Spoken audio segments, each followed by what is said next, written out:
Many of us have our entire lives on our phones, including intensely personal information like health records and bank account records, which is why many of you are going to find the story we're about to tell you about so alarming.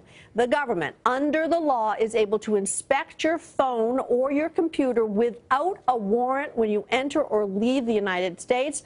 And NBC News has learned searches of cell phones by border agents of American citizens has increased dramatically. American citizens with valid passports, not suspected of any crime, not on any government watch list. Stopped and told, turn over your cell phone and your password. That, to me, just felt like a gross violation of our rights. It happened to Buffalo couple Akram Shibley and Kelly McCormick, both born in the United States. Border Patrol agents held them for 2 hours at the Canadian border in early January. They turned over their phones. But 3 days later, they were stopped again after driving back from Toronto, just 20 minutes from their home. This time, Akram refused to turn over his phone. One officer grabs me from behind, grabs me by the throat. Another officer comes in front of me, grabs me by the legs. Third officer reaches into my pockets and pulls out my cell phone. And then they ask Kelly to give her cell phone up, and she's scared stiff. I just handed it right over. I was not about to get tackled. NBC News has spoken with 25 American citizens stopped at the border, 8 since Donald Trump became president, all ordered to turn over their phones and passwords or unlock them. Many threatened with arrest if they didn't comply.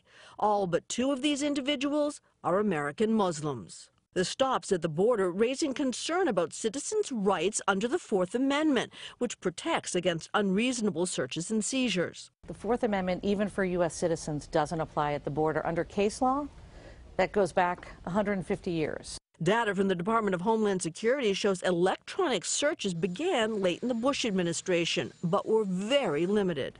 Then, in the last year of the Obama administration, the number of cell phone searches increased nearly 5-fold, from roughly 5,000 in 2015 to just under 24,000 in 2016. And 2017 is gearing up to be a blockbuster year. According to data obtained by NBC News, more people were stopped by border agents in order to turn over their phones in February than in all of 2015. The recent surge, 2 intelligence officials tell NBC News, driven by frustration that law enforcement failed to detect a string of domestic terrorism attacks. And even if your phone is locked by a passcode, authorities can now make a clone of what's on most devices, allowing law enforcement agencies to collect information in a way that, if it happened anywhere else, would violate the right against unreasonable searches and seizures. I have extraordinary respect for our Border Patrol. With that said, this loophole that you talked about really disappoints me, and it seems to have gotten worse since January 20th. We are letting into our country people we don't know who they are. The ACLU and others believe intensified rhetoric from President Trump has emboldened some federal agents to take matters into their own hands. The shackles are off. We see individual officers and perhaps supervisors as well pushing those limits, exceeding their authority, and violating people's rights. Democratic Senator Ron Wyden thinks the problem is so serious he's introducing legislation requiring search warrants if the government wants to search the phones of Americans at the border. What is going on at the borders has the potential to be a real digital dragnet. I think that this really puts at risk both the security and the liberty of the American people.